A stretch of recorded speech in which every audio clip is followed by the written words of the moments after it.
Bonsoir tout le monde. Vous êtes dans Takana Academy. Donc, ravi de vous retrouver, chers élèves. Aujourd'hui, on va continuer la leçon entamée sur la dissertation sur le roman, Inch'Allah.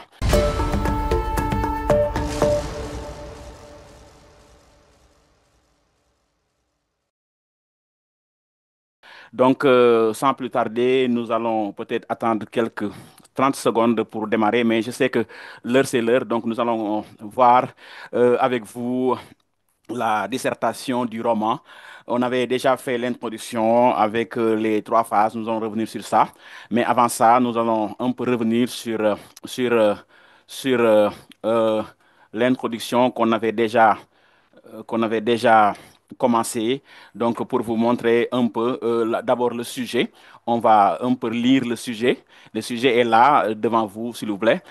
En janvier 1976, lors de l'apparition de son roman La valse des adieux, l'écrivain tchèque Milan Kundera déclarait: Dans la vie, l'homme est complètement coupé de son passé et de celui de son humanité. Point. Le roman permet de soigner cette blessure. Ça, c'est le libellé. La consigne, c'était dans une argumentation logique et cohérente, expliquer cette affirmation en montrant d'abord que le romancier, pour faire son œuvre, a besoin de se référer aux faits historiques. Ensuite, vous justifierez que l'histoire romanesque, malgré tout, est liée au monde d'aujourd'hui. Voilà donc le sujet qu'on avait traité et là, je vais revenir un peu pour rafraîchir la mémoire de nos élèves avec l'introduction qu'on avait proposée. Voilà, l'introduction, on avait établi avec les élèves qui étaient présents, bien sûr, beaucoup de choses avec l'amorce, avec la reformulation, avec la problématique et le plan. Donc, pour amorce, j'avais dit le roman est un genre littéraire qui touche les banalités les plus ordinaires, grâce à son aspect libéral. Point. Ainsi, le romancier semble être intrinsèquement lié à son œuvre par le cachet réaliste de son inspiration. Ça, c'était un exemple. J'ai donné aussi un autre exemple en partant un peu d'une définition. Étant un genre polymorphe par essence, virgule, le roman se particularise par sa capacité à transcender le temps et l'espace, donnant au romancier une mission historique. Ça, c'était aussi une forme d'amorce. J'ai aussi fait une forme d'amorce aussi par définition, non, par citation, et j'ai pris la citation de Georges Duhamel qui disait: Le romancier est un historien du présent. Soutient Georges Duhamel. Point. Cette conception a été l'apanage de beaucoup de penseurs, d'où l'affirmation suivante. Donc voilà les trois exercices, les trois exemples de façon ramassée que j'avais donné et que beaucoup d'élèves aussi avaient donné leur exemple qu'on avait validé. Voilà donc en gros ce qu'on devait faire pour amener le sujet. Ensuite, j'ai proposé une reformulation. Le roman joue une fonction mnémotechnique en luttant contre l'oubli des faits passés. Là, j'aimerais qu'on revienne un peu sur la dimension, sur l'aspect mnémotechnique. On parle de fonction mnémotechnique avec M, N, accent aigu, M, O et technique. On appelle ça la fonction mnémotechnique. Ça, chers élèves, il faut bel et bien vous référer à ça. Donc, certains vont me demander, Mouche, qu'est-ce que ça veut dire la fonction mnémotechnique? On parle de mnémotechnique quand on veut que l'histoire racontée soit gardée en mémoire. Mnémotechnique, ça vient de mémoire. Donc, vous comprenez avec moi que le roman est un genre littéraire, comme les autres genres, hein, qui peuvent permettre à l'écrivain d'être un historien. Voilà donc la fonction mnémotechnique. Ça, vous pouvez le voir dans le roman, vous pouvez le voir aussi dans la littérature en général. Dans les fonctions de la littérature, vous allez comprendre avec moi que l'écrivain a une mission mnémotechnique. Qu'est-ce que ça veut dire mnémotechnique? C'est essayer de revenir sur l'histoire, sur des faits passés, et que lui, il a l'obligation d'écrire afin que la jeune génération s'en souvienne. C'est ça qu'on appelle la fonction mnémotechnique. Donc, j'ai dit reformulation, le roman joue une fonction mnémotechnique en luttant contre l'oubli des faits passés. Voilà une forme de reformulation que j'avais donnée. Vous pouvez prendre note, hein. Ensuite, dans la problématique, j'ai dit, est-il judicieux de réduire exclusivement la mission du roman à l'étude de l'histoire de l'homme? Regardez cette forme de problématique.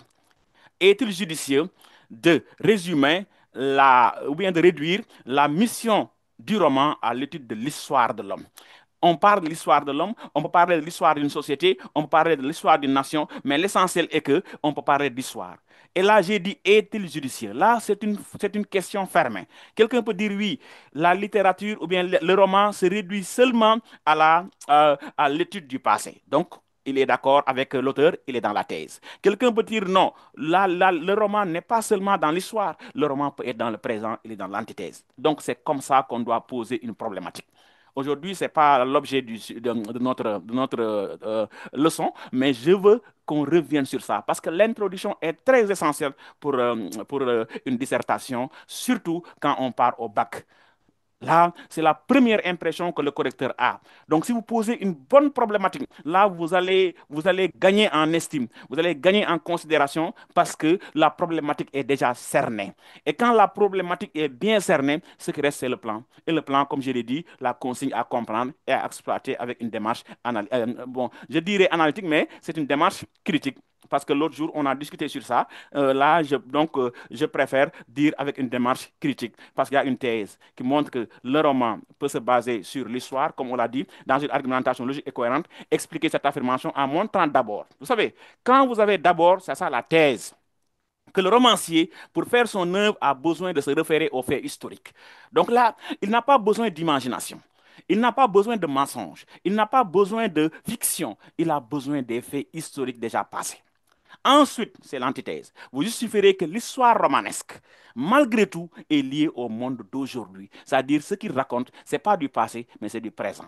Voilà en gros ce qu'on avait fait de façon ramassée en 5 voire 7 minutes. Et là, je peux vous donner quelques minutes pour une explication avant de rentrer dans le développement proprement dit. Si vous avez des questions, vous levez la main. Donc, pour ceux qui viennent d'arriver, il faut vous créer un compte avec Takana pour mieux suivre les cours et avoir aussi les supports de leçons. Maintenant, si vous voulez participer, vous levez la main, on va vous désigner et là, vous allez prendre la parole. Donc, pour le moment, ensuite, il faut allumer le micro aussi et bien parler aussi et être dans un endroit calme. Parce qu'aussi, on veut vraiment que ça soit vraiment une bonne chose. Et pour ce faire, il faut vraiment parler dans votre chambre de façon calme. Parce qu'aussi, il ne faut pas perturber les gens. Il y a certains qui parlent et qu'on entend du bruit. Vraiment, ça, c'est pas essentiel. Vous voyez, nous, on fait tout pour parler de façon vraiment posée. Donc, vous aussi, il faut faire la même chose. Donc, j'ai fait un bref rappel de l'introduction avec les quatre temps, l'amorce, la reformulation, la problématique et le plan. Et là, donc, c'était un cours déjà fait. C'est juste un bref rappel pour ceux qui viennent de nous suivre. C'est ça qu'on avait fait le cours passé, c'est-à-dire le samedi. Il y a cela presque 2 semaines, mais aujourd'hui, on va continuer le développement. Parce que l'autre jeudi, on avait fait le commentaire de texte, mais aujourd'hui, on va continuer le développement. Donc, si vous avez des questions par rapport à ce que j'ai dit, par rapport à l'introduction, vous posez ça, on va essayer de répondre, on va essayer, parce que ça, c'est un cours interactif. Il faut lever la main. N'ayez pas peur. Parlez, essayez de corriger vos tares avant d'aller au bac. Parce que le bac, c'est dans quelques jours. Donc, essayez de nous poser énormément de questions, de participer. Et là, c'est ça qui donne vie, c'est ça qui donne importance à ce cours-là. Donc, je vais vous laisser la parole pour parler. Donc, il y a Seynabou Sen qui a levé sa main. On peut l'écouter. Monsieur, Oui, Seynabou. bonsoir. Bonsoir. Vous allez bien? Oui. La fonction mnémotechnique. Oui, Seynabou. La fonction mnémotechnique, Mhm. on peut la considérer comme la fonction historique du roman. Très bien. C'est la même La- chose. C'est la même chose. Oui. Ah. C'est la même chose. Parce que l'histoire, quand on étudie une histoire, c'est dans quel but? C'est dans le but de permettre aux générations qui n'étaient pas présentes de Mhm. savoir que tel fait s'est passé dans l'histoire. Et que le romancier a cette vocation de rappeler des faits, hein, et que vraiment il a ce don, il a ce pouvoir. Si vous lisez, par exemple, Sundiata ou l'épopée mandingue, Djibril Kamsenian a dit ça en parlant de la parole du griot, quand il dit nous sommes des sacs à parole. Hein? Donc, le Mhm. griot est le grenier, est le gardien de l'histoire, parce que sans lui, il dit le nom des rois tomberait dans l'oubli. Il dit nous sommes la mémoire des hommes. Mais le romancier aussi est comme la mémoire des hommes, parce qu'il doit nous rappeler des faits qui sont déjà passés dans le temps. C'est ça qu'on appelle la fonction mnémotechnique. Donc, Seynabou, tu as bien raison de dire est-ce que la fonction mnémotechnique est égale à la fonction historique? C'est la même Ok. chose. C'est bon? Oui, c'est bon, merci. Merci Seynabou. Un autre qui veut prendre la parole? Sinon, on va attaquer directement le développement. Voilà, donc il y a Elhaji Moussa Dien qui veut prendre la parole et demander quelque chose. Elhaji Moussa, tu as la parole. Il faut allumer votre micro si vous voulez parler.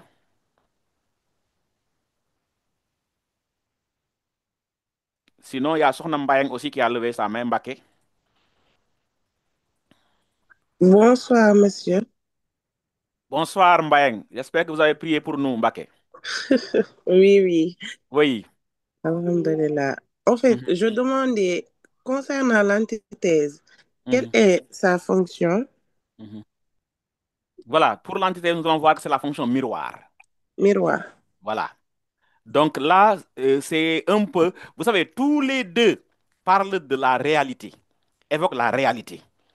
Tous les deux évoquent la réalité. Donc là, c'est la fonction miroir. Et en parlant de fonction miroir, donc c'est le reflet du présent, c'est-à-dire ce qu'on lui montre actuellement. Une histoire qui ne se base pas sur le passé, mais une histoire présente. Donc là, c'est la fonction miroir. Comme disait Stendhal, le roman est un miroir que l'on promène le long d'un chemin. Dans ce cas, le romancier n'est plus un historien, mais le romancier devient un journaliste. Et la Oui. mission du journaliste, c'est quoi? Il y a des faits présents qui existent, et lui, il a la mission de relater ces faits-là, de faire un compte-rendu, de faire un procès verbal. C'est ça qu'on appelle la fonction miroir. D'accord, merci, monsieur. Merci beaucoup, Maké. Les autres? Tamsir, Malik Kébé, tu as la parole. Oui, bonsoir monsieur. Bonsoir, Tamsir. Hormis la fonction miroir, est-ce qu'on peut utiliser d'autres fonctions? Oui, on peut utiliser, mais faites attention à la consigne. Parce que la consigne nous dit, dans une argumentation logique et cohérente, expliquez cette affirmation en montrant d'abord que le romancier peut faire son œuvre, pour faire son œuvre, a besoin de se référer aux faits historiques. Ensuite, que l'histoire romanesque, malgré tout, est liée au monde présent. Vous voyez, ici, tout le monde sait que le roman peut avoir d'énormes fonctions, comme la fonction didactique, comme la fonction satirique, comme la fonction même autobiographique où l'écrivain parle de son vécu quotidien. Mais ici, avec la consigne, on nous a circonscrit dans un temps bien déterminé du roman, où le romancier peut être dans l'histoire, où le romancier peut être dans le présent. Voilà ces deux thèmes qui nous intéressent aujourd'hui. Bien qu'on peut avoir d'autres sujets au bac qui vont parler sur l'imagination, par exemple. La fonction évasive, par exemple, du roman. On ne l'a pas ici évoqué dans ce sujet-là parce que la consigne ne nous dit pas ça. On pouvait avoir une troisième partie où on nous dit montrer enfin que le roman se base ou bien le roman est une pure invention. Dans ce cas, on aura besoin de la fonction évasive pour montrer que le romancier crée un monde. Mais comme on ne nous a pas dit ça, on suit la logique de la consigne. Donc ici, la consigne nous dit, premier temps, montrer que le romancier tire son histoire des faits déjà passés. Ensuite, il peut tirer ses histoires de la vie présente, de la vie réelle. Comprenez? Oui, j'ai bien compris.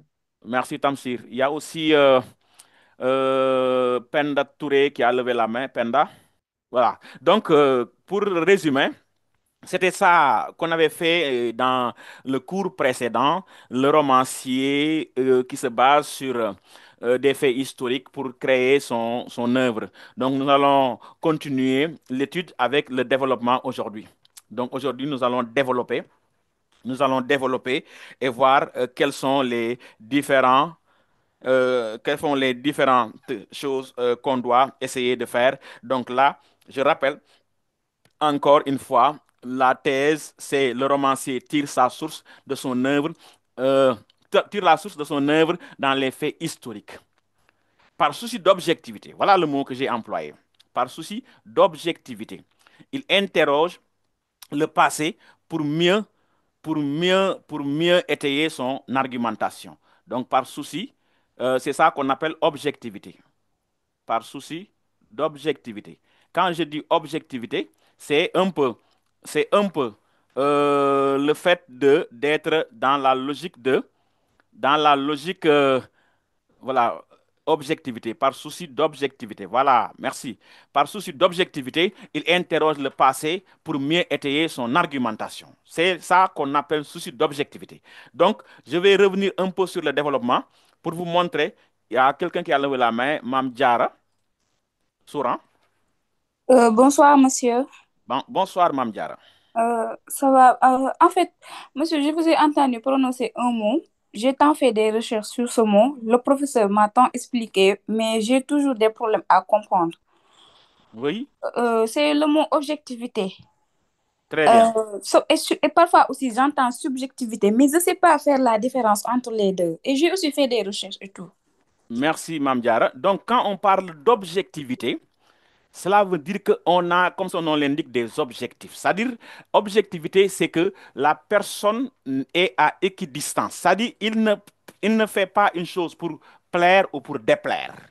Il est à égale distance. C'est comme un arbitre dans un match de football. Il doit être objectif.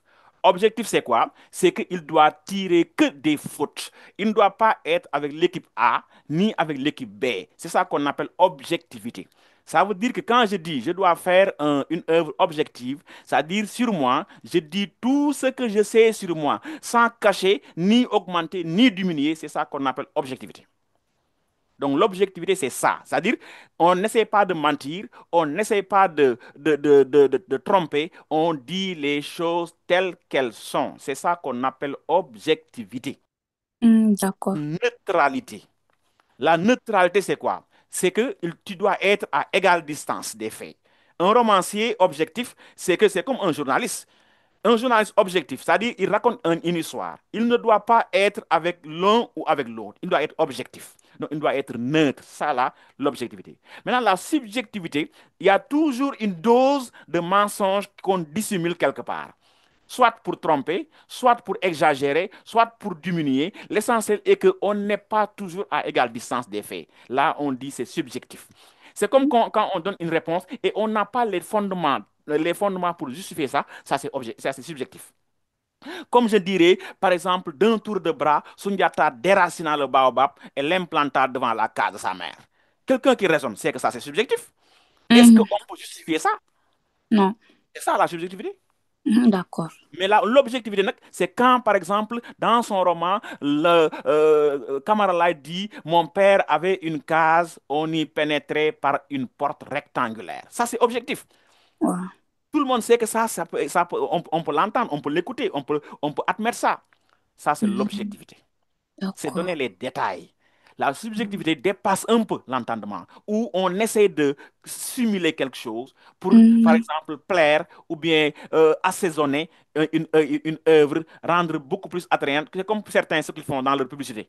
Parfois, tu vois des choses qui ne sont pas objectives. Par exemple, une publicité qui te dit qu'il y a un stylo qui ne fait pas de faute. Tu achètes le stylo, tu réussis. Par exemple, ça, c'est subjectif. Là, c'est la subjectivité. Maintenant, D'accord. quand tu dis que quand je te vends ce stylo-là et que tu n'es pas intelligent, tu ne vas pas réussir. Ça, c'est objectif. Voilà donc la différence entre l'objectivité et la subjectivité. Merci, monsieur. Donc, on peut dire quand on entend subjectivité objectivité du moins dans le roman, c'est ce touche réaliste. Mhm, Avec cette franchise que l'auteur raconte les faits tels qu'ils sont. mhm, Alors que la subjectivité, c'est cette narration qui fait mhm. recours à l'imagination. Voilà, c'est cette dose de mensonge qui accompagne le roman. D'accord. C'est ça qui D'accord, fait dire monsieur. à Aragon, l'art du roman, c'est de savoir mentir. C'est Oui, pas un monsieur. mensonge ou c'est pas dire la vérité. Non, c'est une imagination. Mhm. Ce mensonge-là n'est pas un mensonge, le contraire de la vérité. Non, non, non. Parfois, tu dis ça aux élèves, ils vont rire. Non, je dis que ce sont les élèves qui savent rire et qui savent mentir. Mais ce n'est pas le roman. Quand on dit l'art du roman, c'est de savoir mentir, c'est un art. C'est l'art de raconter une histoire, peut-être en se basant sur une imagination. Ouais. Voilà, nous allons revenir sur ça. Merci. Quand, par exemple, Ken Bougoul a écrit Le Baba Fou, ou bien même, vous prenez l'œuvre de non, la grève des bateaux d'Amen Sofal. Tout le monde sait qu'au Sénégal, on n'a jamais assisté à une grève des manias. Jamais de la vie. Les mendiants qui font une grève au Sénégal, ça, personne ne l'a vécu. Mais elle a imaginé une histoire. Et si les mendiants étaient en grève? Et là, il fait une œuvre sur ça. Mais certains vont rire, croyant que les mendiants n'ont pas d'importance. Mais tu vas voir le jour où tu vas faire le bac et on te donne quelque chose à donner en aumône. On te dit ne sors pas sans pour autant donner cette chose-là à un mendiant. Et tu sors dans toutes les rues de Dakar. Tu ne vois pas un mendiant. Ce jour-là, tu vas voir l'importance des mendiants. Est-ce que tu as compris, Diara? Effectivement, monsieur. C'est ça la subjectivité. On parle d'une histoire qui n'a pas existé, mais pour réaliser quelque chose, pour essayer de montrer aux gens que parfois, vous pensez qu'une chose n'existe pas ou bien n'a pas de valeur jusqu'au jour où vous aurez besoin de ça. Ouais, effectivement, monsieur. Merci beaucoup. Merci, on est ensemble. Voilà, on continue. Bon, il y a quelqu'un qui a levé la main. Seydou Sen. Seynabou, Seynabou. Monsieur, Oui, Seynabou. concernant la thèse, Mhm, on peut prendre l'exemple de l'œuvre d'Honoré de Balzac, La femme de 30 ans. mhm. Euh, Effe- Effectivement. effectivement. Mhm. Oui, continue. Oui, La femme de 30 ans d'Honoré de Balzac, Mhm, où on présente tout l'épisode de la bataille de Waterloo mhm, et des grandes guerres effectuées par l'armée napoléonienne. mhm. On peut prendre cet Voilà. exemple-là. Effectivement, Seynabou, garde-moi cet exemple-là. Je vais vous demander de me faire un schéma argumentatif. Je ne D'accord. suis pas encore dans le développement, mais c'était un peu pour répondre à Souran. Mais je Mm. reviens sur toi. Mais tu as parfaitement raison. Je vais revenir sur ça. Maintenant, pour le développement, chers élèves, j'aimerais qu'on revienne un peu sur un fait. Il faut savoir faire ce qu'on appelle un schéma argumentatif. Un schéma argumentatif.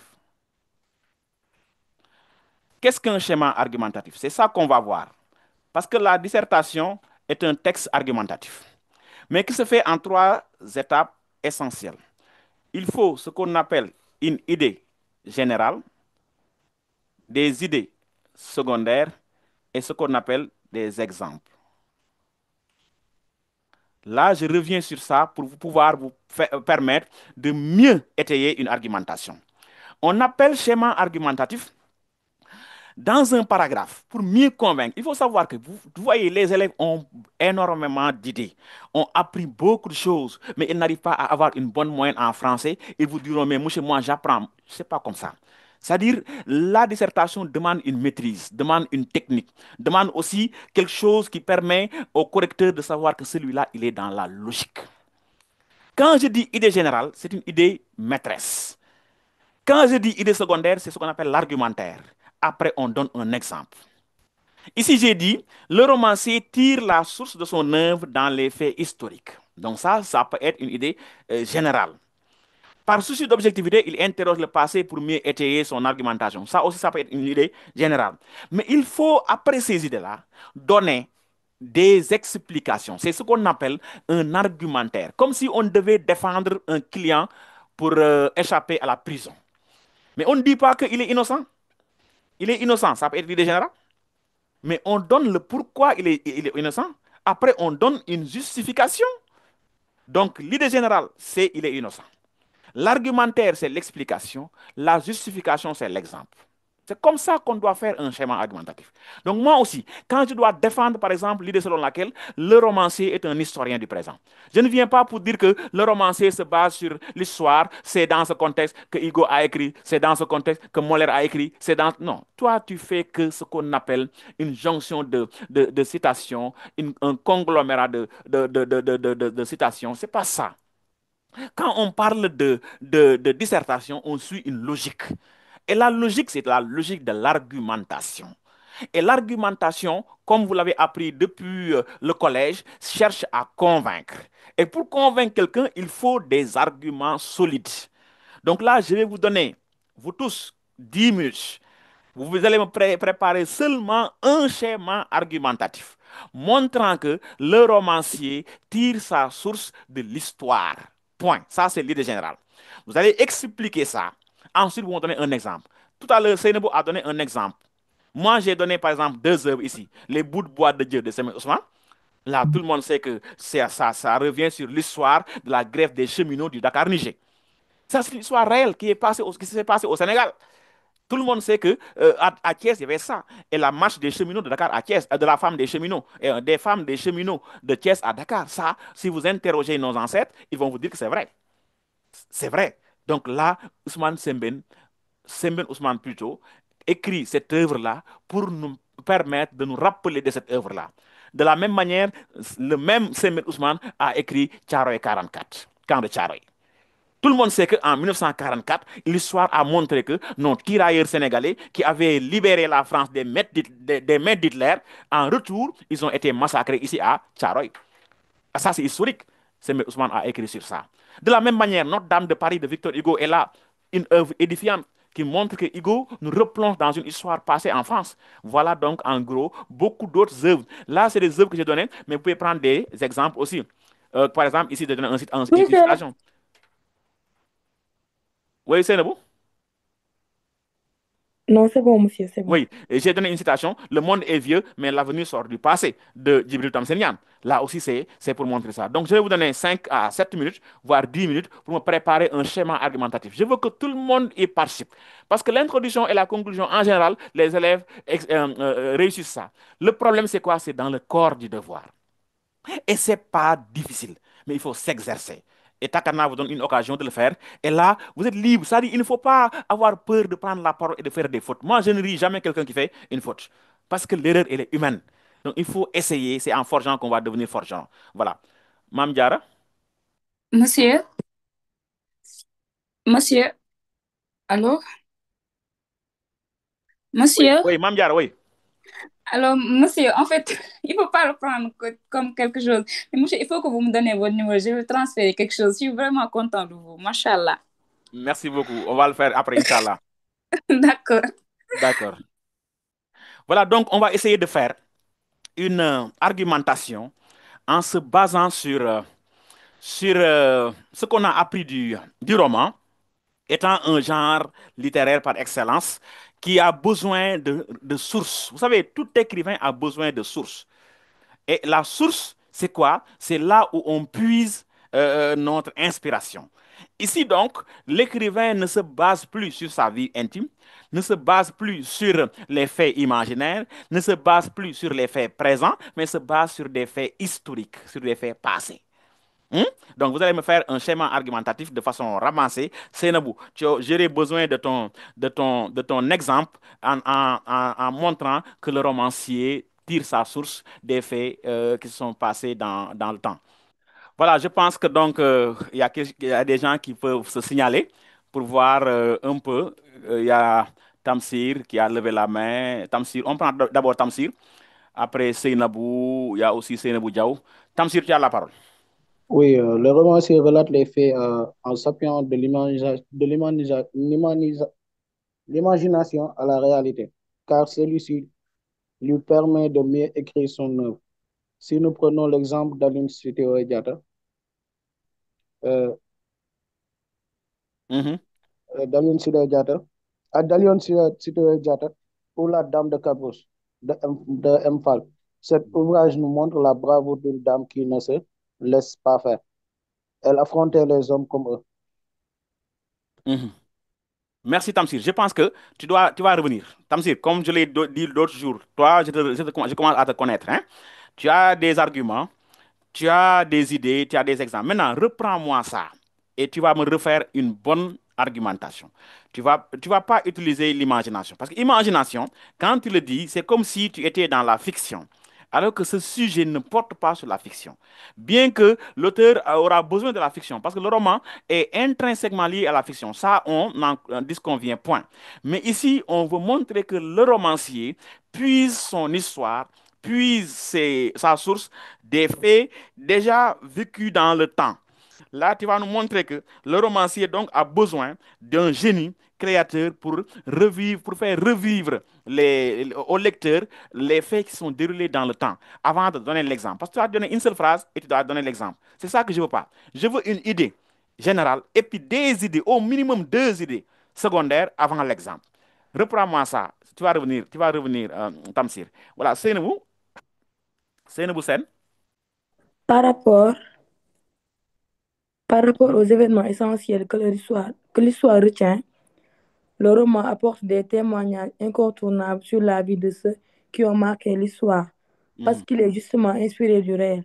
mhm, En effet, le mhm, roman historique, que par le foisonnement des détails, propose une certaine vision de l'histoire d'une société donnée. mhm, Nous pouvons prendre à titre illustratif le cas du roman d'Honoré de Balzac, La femme de 30 ans, mhm, où on y présente tout l'épisode de la bataille de Waterloo et mhm, les grandes guerres effectuées par l'armée napoléonienne. mhm. Oui, Merci beaucoup. Donc, au moins, là, on peut admettre. Parce qu'il a donné au moins quatre idées, mais que les phrases, tu peux les tronquer. Parce que les phrases, quand c'est long, ça, vous pouvez perdre le fil. Mais quand les phrases sont courtes, avec des coins logiques, comme j'ai bien aimé le mot en effet. Quand mhm, tu dis en effet, c'est parce que donc tu continues dans la réflexion, tu continues dans une démarche. Donc, je veux que tu relis un peu, comme pour permettre à vos camarades de comprendre qu'un élève peut faire ça. Donc, Seynabou, tu mhm. reprends. Tu reprends de façon posée ce que tu as fait. Par rapport aux événements Mm, essentiels que mm, l'histoire retient, le roman apporte des témoignages incontournables sur la vie de ceux qui ont marqué l'histoire, mm, parce qu'il est justement inspiré du réel. Point. mm, En effet, mm, le roman historique, mm, que par le foisonnement des détails, mm, propose une certaine vision de l'histoire mm, d'une société donnée. mm, Point. mm, Nous pouvons prendre à titre illustratif mm, l'exemple mm, du, l'exemple du cas du roman La femme de 30 ans de Honoré de Balzac, mm, où on y présente tout l'épisode de la bataille de Waterloo mm, et des grandes guerres effectuées par l'armée mm, napoléonienne. mm. Oui, Très bien. Maintenant, je vous suggère, là où tu as mis parce que, tu oui, effaces le parce que, tu mets point, tu commences la phrase par ainsi, virgule. Comme ça, tu auras au moins deux grandes idées secondaires pour vous permettre de mieux étayer la première argumentation. Tu as compris? oui. Merci, Sénéou. Donc, il y a Merci. quelqu'un qui a demandé une question. Fatou Cham, vous pouvez prendre la parole, Fatou. Fatou, vous pouvez prendre la parole. Bonsoir, monsieur. Fatima, bonsoir. Oui, monsieur, Ça va, en oui. fait, je voulais vous demander, dans la première partie de la dissertation, n'est-ce pas, on parle du fonctionnement comme la fonction ludique. Ludique. Oui, Oui, c'est pas toujours le cas. Ça dépend du sujet. mm, Le roman peut avoir plusieurs fonctions. oui, Maintenant, il y a certains élèves qui pensent comme vous, qui pensent que chaque fois qu'on a un sujet sur le roman, on va commencer par la fonction ludique. Ça, c'est pas toujours le cas. On va lire la consigne. Parce qu'il y a des sujets qui portent sur l'évasion, sur l'aspect ludique du roman. Dans ce cas, nous serons obligés de nous refaire sur tout ce qu'on a appris du roman ludique. Mais il y a toujours une consigne qui nous suggère un plan à faire. C'est comme construction d'une maison. C'est pas parce que celui-là a fait R plus 1 que moi aussi je dois faire L plus 1. Chacun a son plan. Donc le mhm, plan est suggéré par la consigne. Ici, la consigne nous dit il faut faire du roman en se basant sur l'histoire d'une part, ou bien en se basant du présent d'autre part. Ici, on ne parle plus de ludique, on ne parle plus de l'évasion, on ne parle pas de la fiction parce qu'on est dans la réalité. Maintenant, dans la réalité, il y a une part historique, il y a une part présente. Ce n'est pas toujours le cas qu'on doit parler de ludique dans le roman. Ça tout dépend de la consigne. mm. Oui, en fait, monsieur, je voulais lire de quelques idées Oui, que j'ai oui, tu peux fait. lire. Essayez, il faut essayer. Même s'il y a des erreurs, on va corriger. Essayez. Oui. Hmm. Certains considèrent que l'œuvre romanesque doit servir à divertir. Sa fonction est ludique car il permet d'oublier et de quitter la réalité du quotidien. En Oui, effet, continue. Mhm, face aux problèmes de la vie, le mhm, lecteur cesse à travers la lecture du roman. Le romancier peut évader le lecteur en mettant en scène des histoires drôles et captivantes. Il peut même évader une relation amoureuse qui fait rêver des lecteurs. Pour étayer ces propos, nous pouvons convoquer le romancier français Guy Descartes. Déclare, le roman n'a pas à délivrer un message, le roman c'est l'évasion. Autrement dit, la vocation première du roman doit consister à divertir le lecteur. En plus, le mhm. romancier, en Oui, continue, plus, Fatima. Mhm, en plus, le romancier peut divertir à travers son œuvre en plongeant le lecteur dans son environnement original et plaisant. Il la distrait et l'amuse au point que le lecteur s'avère pour lui une sorte de thérapie. Cette aspiration du roman est résumée par Albert Thibaudet qui écrit: les lecteurs du roman ne demandent au roman qu'une distraction, un rafraîchissement, un repos de la vie courante. C'est-à-dire que la seule attente valable du lecteur est de voir le roman lui procurer du plaisir. Bref, nous pouvons dire que le divertissement reste une fonction primordiale qu'a toujours faire de l'œuvre romanesque un art frivole. Cependant, le roman ne se limite pas seulement à l'évasion. Mhm. Merci, merci Fatima. Comme tu l'as dit, c'est bien, hein. C'est très bien ce que tu as développé du point de vue de l'évasion. Ça, je sais que tu as des arguments, comme je l'ai dit aussi, tu as des exemples, tu as cité presque Thibaudet, tu as cité Guy Descartes. Donc, pour dire que tu comprends. Mais le sujet ici ne nous parle pas d'évasion. Même au bac, on voit ces genres de... c'est ça qui est malheureux dans certains cas. Tu vois des élèves qui ont déjà préparé quelque chose à l'école, dans la maison, et ils viennent au bac pour donner ça. Non, ce que tu as dit, c'est très cohérent. C'est une chose importante et excellente. Malheureusement, ça ne colle pas avec le sujet. Le sujet ne nous parle pas d'évasion. Et ça, c'est le problème de beaucoup d'élèves. Et je veux régler ça avant qu'on parte au bac. Tu as bien compris le roman évasif. Ça, je n'en disconviens point. Mais malheureusement, le sujet ne porte pas sur ça. C'est ce que je dis à mes élèves, ils vont rire. Je leur dis, vous avez fait un excellent hors-sujet. Hors-sujet, ça ne parle pas du sujet, mais ce que tu as dit, c'est excellent. C'est ça, ce qu'on appelle un excellent hors-sujet. Malheureusement, ce n'est pas le sujet, mais moi, je vous demande de garder ça. Comme tu as appris ça, ça, c'est une bonne chose. Je suis sûr et certain. Le jour où tu vas tomber sur un sujet qui porte sur l'évasion, tu vas faire le plein. Ça, j'en suis conscient. Maintenant, reprends-moi une autre argumentation où vous allez parler du romancier qui n'est plus dans l'évasion, qui n'est plus dans la détente, qui n'est plus dans la récréation, mais du romancier qui se base sur des faits historiques qui sont passés dans le temps. Dans ce cas, vous allez évoquer le roman historique où l'écrivain est comparé à un historien. Ce qu'il dit, ce n'est pas de l'imagination, ce n'est pas du chimère, c'est de la chose qu'on peut vérifier. On peut vérifier en se rapportant des faits qui sont déjà passés dans le temps et dans l'espace. Comme on l'a dit, beaucoup de romanciers ont parlé de choses. Tout à l'heure, votre camarade Seynabou a évoqué la bataille de Waterloo, qui est une bataille qui montre comment Napoléon avait presque sacrifié les Français. D'ailleurs, Hugo a écrit un poème intitulé Waterloo, où il nous montre que, au lieu de parler de Napoléon, on va dire Napoléon le Petit, parce qu'il a sacrifié la France de par sa manière de se battre. Donc, ça, c'est des faits historiques. Donc, je vous considère, hein, et je vous suggère de reprendre un peu. Ça, vous gardez ça quelque part. Vous allez faire un autre travail, me montrant que le romancier est un historien. Donc, il se base sur les faits passés. Faites-moi ça et tu reviens. Oui. Merci, Fatima. Donc, Oui, la merci. parole à Mam Diara. Il y a aussi Ndeye Ami Manga. Il y a aussi Mam Diao. Et Mam Diara sera aussi. Euh, le romancier Mhm, tire, tire la source de son œuvre dans les faits historiques. mhm, En réalité, mhm, l'œuvre romanesque est une mhm, expression qui s'enferme dans une image historique et véridique, mhm, car l'auteur tente toujours de faire connaître le passé à travers ses récits.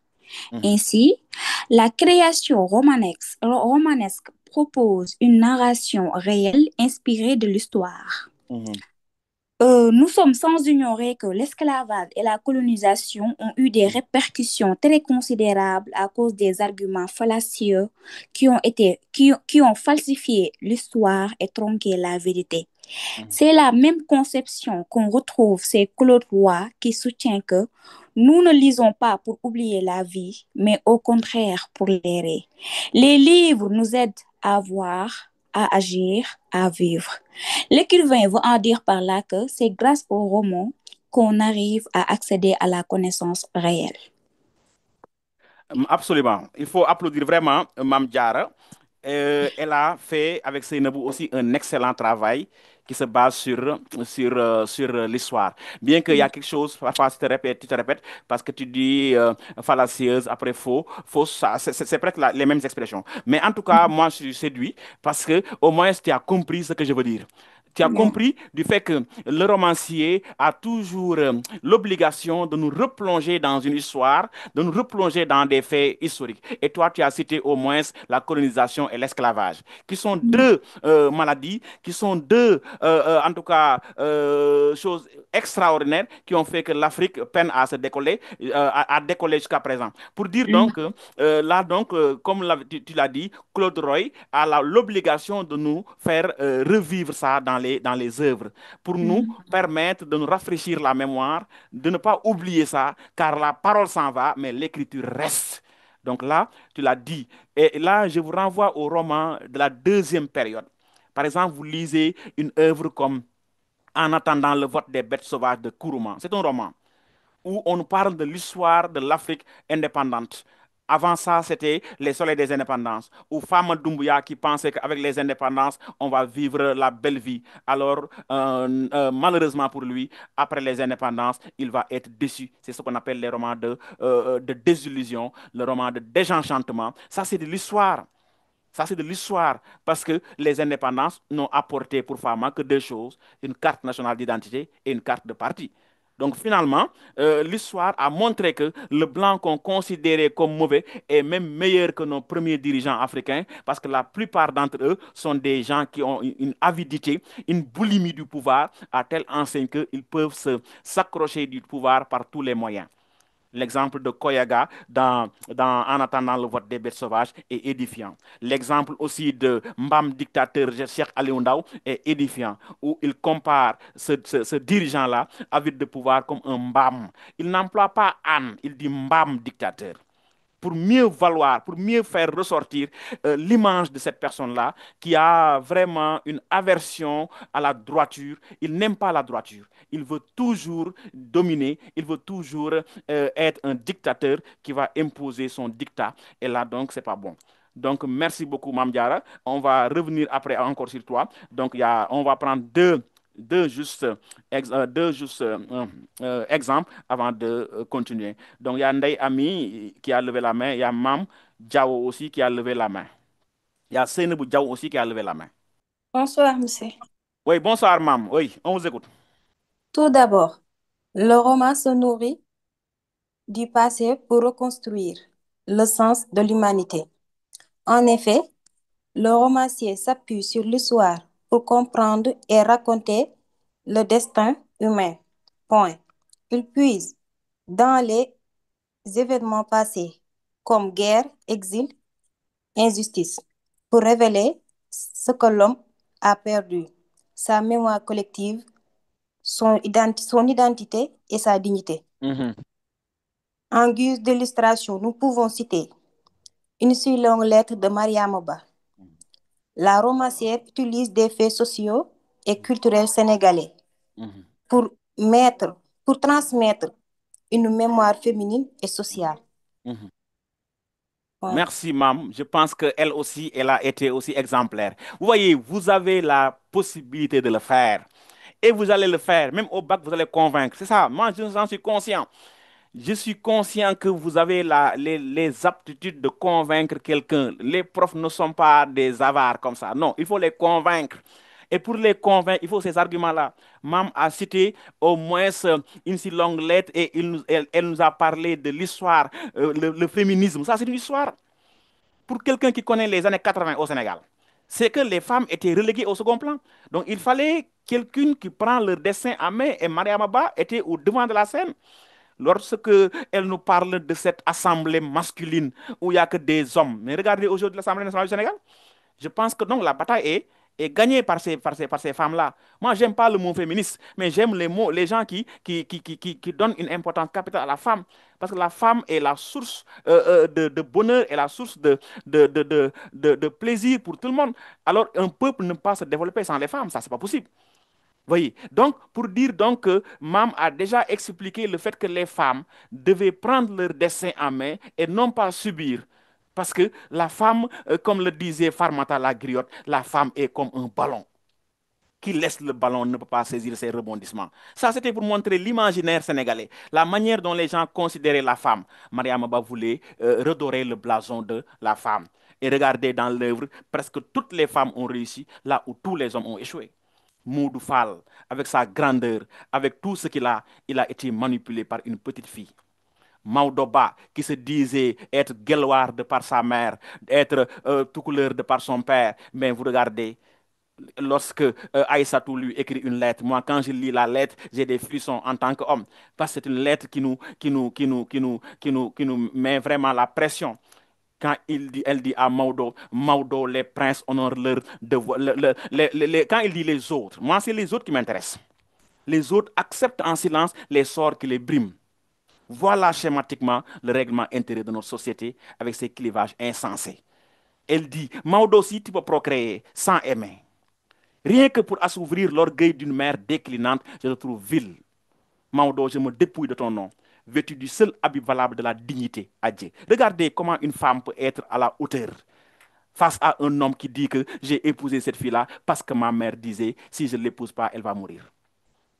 Donc, c'était pour montrer que les femmes devaient prendre leur destin en main. Donc, merci, mam. Donc, on va prendre le dernier, ou bien les deux derniers, Seynabou Diaw et Khadijatou Diop. Bonsoir, monsieur.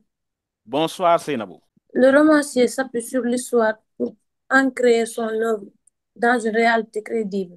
En s'inspirant des faits historiques réels, il donne de la profondeur à son récit et permet au lecteur de mieux comprendre les enjeux sociaux, politiques et humains. C'est dans ce même contexte qu'on va prendre l'exemple de Victor Hugo, Les Misérables.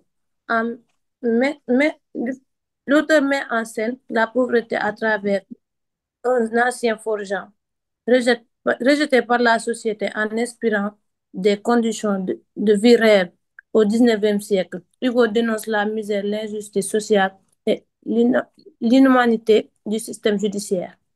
Merci, Seynabou. Surtout, quand tu... Oui, enjeu, tu as dit enjeu social, mais on va dire enjeux sociaux. Hein. Merci beaucoup, Seynabou. Je pense donc que tu as compris aussi. Donc, pour mieux valoriser, pour mieux donner de la crédibilité à son œuvre, il puise sa source d'une histoire réelle. Tu as pris l'exemple de Hugo dans Les Misérables. Nous sommes au 19e siècle. C'est de la même manière qu'on pourrait prendre, par exemple, Zola. Mais Zola, ça sera beaucoup plus dans la réalité présente, où il fait une étude avec un diagnostic sans complaisance des faits sociaux. Ça, c'est la deuxième partie qu'on va revenir. On prend le dernier. Je pense qu'on ne peut pas continuer à prendre tout le monde. Donc, on va prendre Khadijatou Diop. Bonsoir, monsieur. Bonsoir, Khadija. En premier lieu, nous pouvons affirmer que le roman historique cherche à bâtir une intrigue fictive. En effet, l'écrivain pose dans son contenu des faits relatifs à l'histoire. Il s'inspire d'événements, des personnages ou des contextes historiques réels. En outre, le romancier, par objectivité, nous replonge dans un passé pour clarifier une histoire, une réalité historique. Euh, c'est peut-être ainsi qu'on peut prendre l'œuvre de Victor Hugo, Notre-Dame de Paris, qui met en scène la vie dans le Paris du Moyen-Âge du XVe siècle autour de la cathédrale et des personnages d'Esmeralda et de Quasimodo. Voilà, merci Khadijatou. Toi aussi, tu as été à la hauteur. Merci, parce que vraiment, je vois que les élèves comprennent. Hein, et c'est essentiel. Merci. Donc, il y a quelqu'un aussi qui a écrit par message, le romancier relate des faits vécus. Il tire sa source historique pour rencontrer, moi je dis pour raconter. En effet, il va de pair avec celle historique. Il permet de garder la mémoire d'un peuple pour que les jeunes générations s'en souviennent. Par exemple, l'œuvre Notre-Dame de Paris de Victor Hugo. Merci Astou Diouf. Donc, je vois qu'elle a participé avec une contribution en écrit. Merci Astou. Donc, je pense qu'on peut continuer avec la deuxième partie, avec l'antithèse. Maintenant, je veux aussi un autre paragraphe. Mais là, nous allons nous référer sur le présent. Antithèse, regardez ici. Le romancier tire la source de son roman des faits présents, actuels. Il est un témoin vivant de son œuvre. Il se compare à un journaliste qui doit faire un reportage documentaire. Là, donc, vous allez essayer de me développer cette partie-là. Parce que beaucoup d'élèves, je sais que comme Fatima, ont des connaissances sur la fiction et la réalité. Je sais, beaucoup d'élèves pensent que quand le roman sort au bac, c'est réalité et fiction. Regardez ici, est-ce qu'il y a le mot fiction? Il n'y a pas fiction. Nous sommes dans la réalité, mais la réalité peut être double. Ici, la réalité peut être historique, elle peut être aussi présente. Donc, vous allez essayer de me faire un développement encore, un autre schéma argumentatif. Juste parce que le développement n'est pas fini, hein. Pour la première partie, on pouvait avoir 2 paragraphes au moins. Mais j'aime vraiment qu'on puisse comprendre comment faire un développement. Donc, vous allez me faire aussi un autre schéma argumentatif avec comme idée directrice, le romancier tire la source de son roman des faits présents, virgule, actuels. Point. Il est un témoin vivant. Quand on parle de témoin vivant, c'est comme ce que vous dites, témoin oculaire. Il y a des gens qui vous diront, je l'ai vu de mes propres yeux. Ça, c'est une redondance. Mais c'est pour donner du crédit à ce qu'on dit. C'est pas parce qu'on nous a raconté ça, c'est pas historique. On ne replonge plus dans l'histoire, mais aujourd'hui, on est dans le présent. Quelqu'un comme Fatou Diom que j'ai donné, un exemple, il a été témoin des faits qui se passent au Sénégal. Regardez par exemple l'immigration clandestine. Ça, c'est un fait présent. C'est un fait qui ne date pas de l'histoire. Aujourd'hui, jusqu'à présent, il y a des gens qui partent en Espagne. On peut prendre beaucoup d'exemples comme les romanciers qui parlent de romans en tant que journal, comme les frères Goncourt, Jules et Edmond. Eux, ils n'écrivent pas du passé, ils écrivent juste du présent. C'est ça qu'on appelle faire un rapport, faire un procès verbal. Comme si vous devez assister à une réunion et que vous devez faire un PV, ce qu'on appelle procès verbal. Dans ce cas, vous allez dire seulement ce que vous avez vu. C'est ça qu'on appelle la réalité présente, la réalité actuelle. Donc, je vous donne encore 10 minutes pour me faire un autre schéma argumentatif se basant sur l'histoire présente. Voilà, donc on revient. Je veux voir, j'ai vu Fatima Fall. Quand une Fall a déjà pris son dîner, elle lève la main. Fatima, oui. Fatima Fall. Oui, monsieur, comment vous allez? J'espère que tu as pris ton dîner. Non, pas encore. Pas encore. Ok, Fatima. Euh, bon, monsieur, moi, je voulais savoir, Mhm. euh, la réalité et la fiction, Oui. quand est-ce que ça apparaît Quand ça? dans, quand est-ce que on Mhm. parle de réalité et fiction Mhm. dans un sujet de dissertation, Mhm. Voilà, c'est possible. autre que les fonctions. Absolument. Voilà. Heureusement que tu as dit ça. Merci beaucoup, Fatima. Ça existe. C'est des questions qui reviennent. On peut avoir, effectivement, on peut avoir un sujet où on parle de réalité et fiction. Seulement, et même une synthèse, on peut vous montrer que l'œuvre romanesque est une pure création. Là, ce n'est plus dans une fonction. On dit, c'est pas une fonction. La fonction, c'est ce que joue le romancier. Le romancier peut faire office de miroir. Le romancier peut faire office d'historien. Le romancier peut faire aussi un office de critique. Mais quand on dit le roman est une réalité, donc c'est une caractéristique c'est comme si on parlait de critères, on parlait de forme. Donc là, le romancier est dans la pure invention. Ça existe. Un sujet peut porter bel et bien sur ça. Quand on vous dit le roman est une pure invention, point, qu'en pensez-vous? Ça donc, en thèse, on peut dire le roman est une création. Antithèse, on dit non, le roman est un reflet du réel. Et en synthèse même, on peut dire les deux vont ensemble. Là, ça existe. Il y a des sujets qui portent sur ça, qui portent sur l'aspect réaliste, l'aspect fictif. Dans ce cas, on va essayer de voir maintenant les fonctions qui vont avec ces caractéristiques-là. Quand on parle de la fiction, la fonction, c'est l'évasion, c'est le divertissement. Voilà les fonctions qui vont avec la fiction. Il y a l'évasion, il y a le ludique, il y a la distraction, le divertissement. Voilà les fonctions qui vont avec ce qu'on appelle la fiction. Il y a d'autres fonctions qui vont avec la réalité. C'est comme satirique, dénonciation, miroir, mnémotechnique. C'est des fonctions qui vont avec la réalité. Dans ce cas, on va parler le même langage, mais on va utiliser les fonctions pour développer les caractéristiques. Ça, c'est possible. Il y a des sujets qui portent sur ça. Je ne sais pas si on fait comprendre. Fatima, Oui, monsieur. tu as compris? D'accord. Donc, il y a des sujets uniquement, ça parle sur la réalité et la fiction. Et la Oui, fiction. oui, il y a des sujets comme ça. D'accord. Mais il y a des sujets aussi qui ne portent pas sur ça. Il y a des sujets qui peuvent porter sur des fonctions, comme le sujet que j'ai donné tout à l'heure. Comme le sujet que j'ai donné tout à l'heure. Par exemple, je vais relire un peu le sujet pour ceux qui viennent d'arriver. Voilà, en janvier 1976, lors de la parution de son roman La valse des adieux, l'écrivain tchèque Milan Kundera déclarait, dans la vie, virgule, l'homme est complètement coupé de son passé et de celui de son humanité. Ça, donc, c'est un problème. Mais la solution, c'est le roman. Il dit le roman permet de soigner cette blessure. Là, donc, c'est une fonction.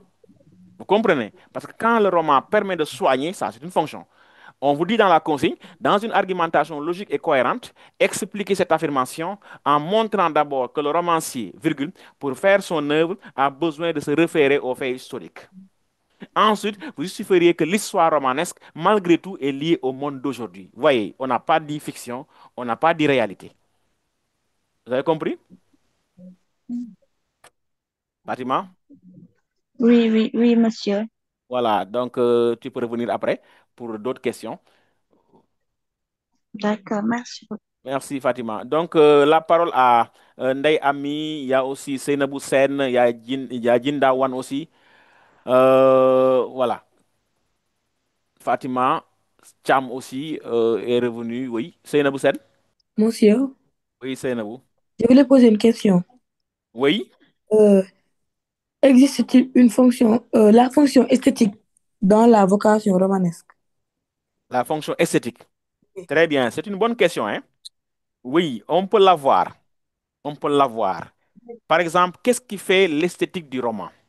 D'abord, on peut parler des analepses et des prolepses. Ça, moi, je pense que je l'avais fait en cours.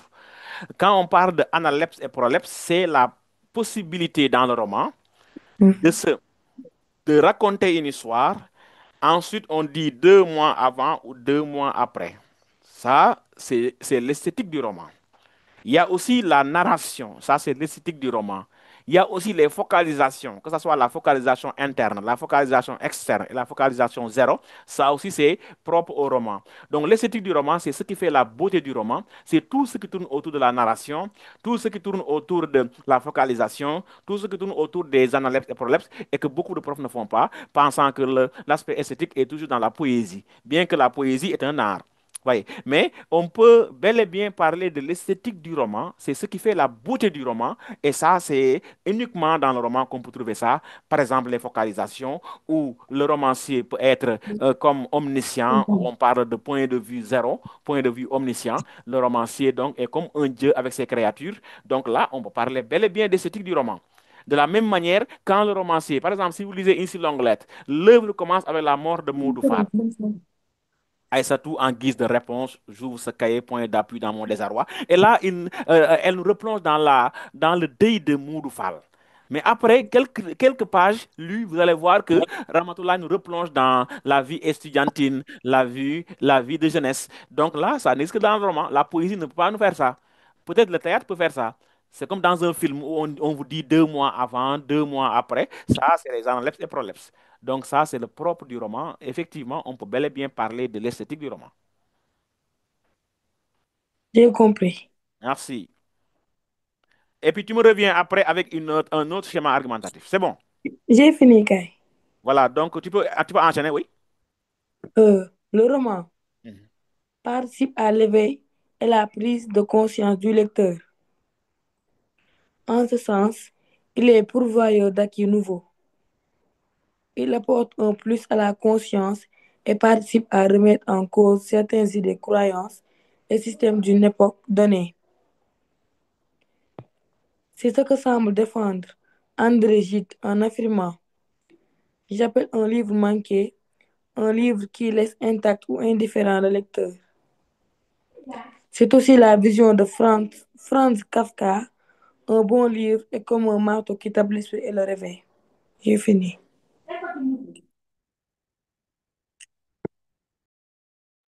Seynabou, Oui, répète encore. Parce que moi, je suis séduit, hein. Répète encore. Parce que tu as donné des exemples qui paraissent un peu rares. Et ça, c'est important. Hein. Parce que au bac aussi, il faut donner des exemples rares que les gens Hmm. n'emploient pas généralement. Oui, reprends. Le roman Mhm, participe à l'éveil et à la prise de conscience du lecteur. mhm, En ce sens, il est mhm, pourvoyeur d'acquis nouveaux. mhm. Il apporte un plus à la conscience et participe à remettre en cause certaines idées, croyances et systèmes d'une époque donnée. C'est ce que semble défendre André Gide en affirmant: j'appelle un livre manqué un livre qui laisse intact ou indifférent le lecteur. Mhm, C'est aussi la vision de Franz Kafka. mhm, Un bon livre est comme un marteau qui tape l'esprit et le réveille. mhm. Oui. Très bien, Seynabou. Je pense que donc tu as cité Kafka, tu as aussi cité aussi André. Gide. Reprends leurs deux citations. André Gide. Oui. J'appelle un livre manqué Mhm. un livre qui laisse intact ou indifférent le lecteur. Un livre qui laisse intact ou indifférent le lecteur. Donc Oui. ça, c'est pas bon. Il faut un livre qui éveille. Hmm. Très bien. Et Kafka? Un bon livre Mhm. est comme un marteau qui tape l'esprit et le réveille. Et c'est un bon livre. Est comme un marteau Mhm. qui tape l'esprit Mhm. et le réveille. Voilà, vous savez pourquoi je fais ça? Je sais que moi, je te connais très bien parce que tu es mon élève, mais je Hmm. veux que les autres puissent avoir au moins la même compréhension. C'est ça qui me fait dire que répète, répète, hein? Vous comprenez? Oui. Donc là, Seynabou, tu nous replonges dans l'imaginaire d'un romancier qui doit être un éveilleur de conscience. Comme l'avait dit Guy Tyrolien. Nous unissons nos voix en un bouquet de cris pour briser le tympan de nos frères endormis. C'est-à-dire, tous ceux qui réveillent, il faut les éveiller. Hmm. Tous ceux qui dorment, donc, autant pour moi, il faut les éveiller. Comment? En essayant de montrer ce qui se passe dans la société, ce qui se passe dans la vie réelle.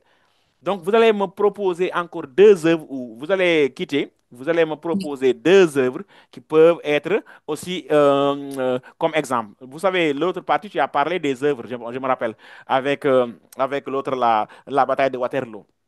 Oui. Mais maintenant, dans la deuxième partie, tu as parlé de citations. C'est Hmm. ça que je veux. Il faut toujours valser entre les deux. Parfois, vous utilisez des citations, parfois, vous utilisez des œuvres. Pourquoi je le dis? Il y a certains profs qui aiment trop les citations. Il y a d'autres qui aiment trop les œuvres. Maintenant, pour avoir le plus de confiance, on va allier les deux. Moi, ce qui Pour garder m'intéresse, le c'est cap. avoir le bac. Hmm? Hmm. Pour Voilà, garder le merci. cap. Très bien. Si tu vas revenir, Seynabou. Voilà, on va donner la parole à Ndeye Ami ou Fatou, Ndeye Fatou Ndir ou Seynabou Diaw. Ndeye Ami Manga. Bonsoir. Bonsoir, Manga. Monsieur, comment vous allez? Oui, je vais bien. Je voulais dire ce que j'ai essayé de faire. Oui? Bien que le roman puisse évoquer des faits historiques, il ne peut pas être considéré comme un outil fiable de transmission de l'histoire. En effet, le roman est avant tout une œuvre de fiction. Le romancier invente des personnages, des dialogues et des situations pour créer un intrigue et susciter l'émotion. Il n'a aucune obligation de respect. La vérité historique contrairement à l'historien qui s'appuie sur des sources vérifiées et adopter une démarche rigoureuse. Merci, Manga. Kasumai? Ouais, ok. Donc, je vois que Manga, machallah, hein, vous nous appelez depuis quelle ville? ñaari fali Hein? ñaari fali Nyari Tali, voilà. Bon, donc, merci, Manga. Je pense que tu as bien compris. Juste pour dire que tu peux encore améliorer, hein. On peut encore améliorer. Parce que moi, ce qui m'intéresse, c'est que oui, moi, j'en suis conscient que le français va vous donner le bac. Ça, c'est mon d'accord. souhait. Ça, c'est ma conviction personnelle. Parce que je sais que vous pouvez avoir le minimum un 14, un 13, 12, 14, 15. C'est comme bonjour. Mais vous améliorez à chaque fois. Donc, Manga, merci. On va revenir après sur toi aussi. Donc, Seynabou Diaw ou Ndeye Fatou Ndir, pour permettre aux autres aussi, il y a beaucoup d'élèves qui ont écrit quelque part. On va revenir aussi sur des questions écrites. Seynabou Diaw. Le romancier puise aussi son inspiration dans les faits contemporains. En dans tant les faits qu'obs- contemporains. Très bien. en, en tant qu'observateur de son Mhm, temps, il mhm, témoigne des réalités sociales et politiques mhm. qu'il vit un peu comme un journaliste qui raconte ce qu'il voit. On peut prendre comme exemple les soleils d'indépendance. Amadou Nkrumah dépeint la société post-coloniale en Afrique à travers les personnages de femmes. Il critique, il critique la décision des peuples après les indépendances en s'appuyant sur des faits contemporains de son époque. Merci, Seynabou. J'aime le mot contemporain. Hein? J'aime ce mot-là. Répète la première phrase. Le romancier puise aussi son inspiration Mhm. dans les faits contemporains. Très bien, mettez point. Le romancier puise aussi son inspiration dans les faits contemporains. Voilà la phrase que j'adore le plus. Pourquoi? Parce qu'on avait dit dans la première partie que le romancier puise sa source dans des faits qui sont déroulés dans le passé. Aujourd'hui, maintenant, dans l'antithèse, nous allons montrer que le romancier puise sa source des faits contemporains. Merci, Seynabou. Voilà, Ndeye Fatou Ndir, il y a aussi, voilà, Ndeye Fatou, il y a aussi Mam Diara, qui est revenu aussi, Mam Diara. Hmm, L'œuvre romanesque Mhm, tire son inspiration dans mhm, les faits dans les faits du monde actuel. mhm, En effet, mhm, l'écrivain, dans le souci de mieux transcrire la réalité dans sa totalité, mhm, fait appel à des événements récents mhm, où il compte des faits inspirés de son vécu ou qui touchent la société. mhm, Ainsi, le romancier fait du roman un miroir avec son talent au service d'une cause. Il est le défenseur infatigable des sottises humaines. Il sensibilise, conscientise et touche l'esprit du lecteur. C'est ce que Ferdinand Oyono a tenté de montrer dans Une vie de boy en montrant le vrai visage des colonisateurs et des colons. Merci, Mam Diara. Mam Diara, tu ne vas pas partir comme ça. Tu vas rester avec moi.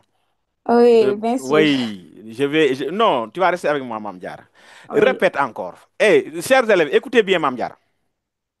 L'œuvre romanesque tire son inspiration dans les faits du monde actuel.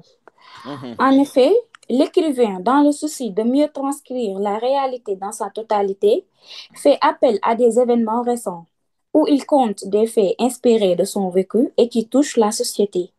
Ainsi, le romancier fait du roman un miroir avec son talent au service d'une cause. mhm, Il est le défenseur infatigable des sottises humaines. Il sensibilise, mhm, conscientise et touche l'esprit du lecteur. mhm. C'est ce que Ferdinand Oyono a tenté de nous montrer dans Une vie de boy en montrant le vrai visage de la colonisation et des colons. Absolument. Donc, merci beaucoup, Mam Diara. Tu es revenu amplement sur le fait que, au-delà du miroir, on peut dénoncer, on peut critiquer, on peut faire la satire. Voilà donc le fait de dire que ça reste sur le miroir seulement. Non. C'est ça qui dit que moi, j'aime pas les termes là de façon figée, engagement, réalité, fiction. Ouais. Non, non, non. Il faut toujours aller d'une chose pour pouvoir agrandir votre champ de réflexion pour pouvoir avoir le maximum d'idées. Merci, Mamdiara. Je vous en prie, Merci monsieur. beaucoup. Voilà, donc il y a Fatima Cham qui est revenue aussi et Ndeye Fatou Ndir. Ces deux-là, on peut les prendre. Oui, Fatima, tu as la Monsieur, parole. Oui, Fatima. j'ai quelques idées. Ah, Oui, il faut les dire. c'est le romancier. Mhm. Il n'y a Ah, pas de j'ai problème. essayé de. Moi, j'ai pas de problème. Moi, j'ai pas ce problème-là. Moi, j'écoute tout le monde. Le romancier, tout comme le journaliste, peut Mhm, puiser dans mhm, les faits actuels et contemporains pour construire son œuvre. mhm, En observant la société dans laquelle il vit, il devient un mhm, témoin engagé mhm, qui décrit les réalités sociales, politiques ou culturelles de son époque.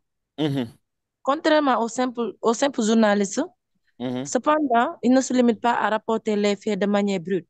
mhm, Il les interprète, les transforme et les insère dans une fiction pour mieux en révéler le sens ou les contradictions.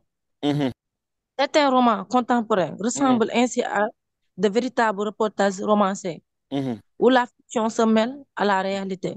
mhm, L'auteur choisit un sujet d'actuel, la guerre, mhm, la migration, les crises sociales. Mhm. Elle traite avec une narration littéraire des personnages incarnés et des témoins profonds. Mhm.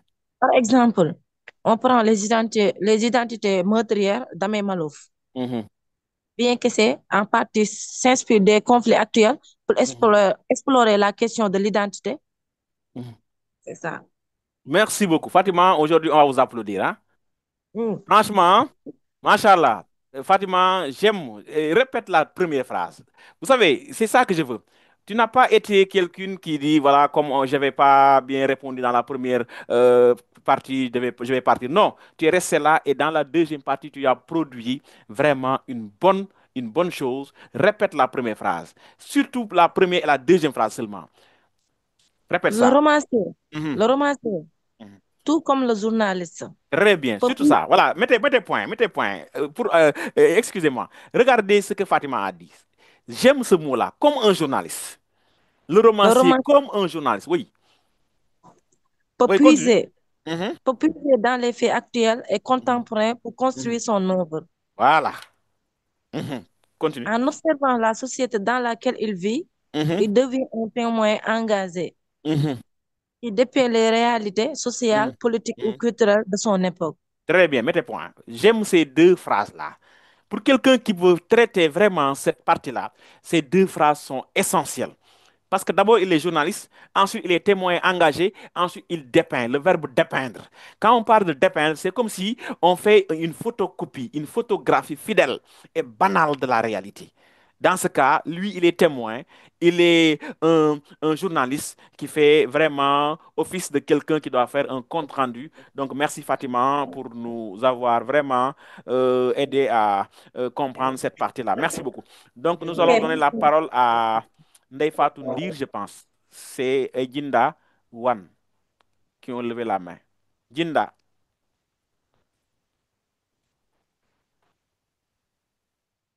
Bonjour. bonjour Ndeye Fatou. Euh, L'écrivain romanesque Mhm, s'inspire du présent pour écrire son œuvre. mhm, De ce fait, le romancier use de ses connaissances actuelles pour fustiger les maux de la société. mhm, Ainsi, il conscientise les jeunes en leur montrant leurs erreurs. mhm, À titre illustratif, nous mhm, pouvons citer les guerres qu'il y a dans le monde, comme la guerre aux Palestine.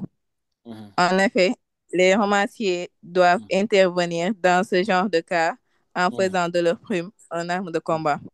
mhm. Merci. En faisant de la prime une arme de combat. Très bien. Donc, Ndeye Fatou, comme l'a dit, Ndeye Fatou a suggéré que des thèmes actuels, les gens doivent en parler. Tu as pris l'exemple de la guerre du Palestine, mais aussi on peut parler de Fatou Diom dans le ventre de l'Atlantique, qui elle aussi vraiment explore cette idée-là selon laquelle pourquoi les jeunes bravent la mer pour dire Barça au Barsac. Donc ça, je pense que c'est des faits réels, absolument. Tu as raison, Ndir, Fatou. Donc, tu as parfaitement raison. Donc, nous allons un peu lire quelques questions déjà écrites.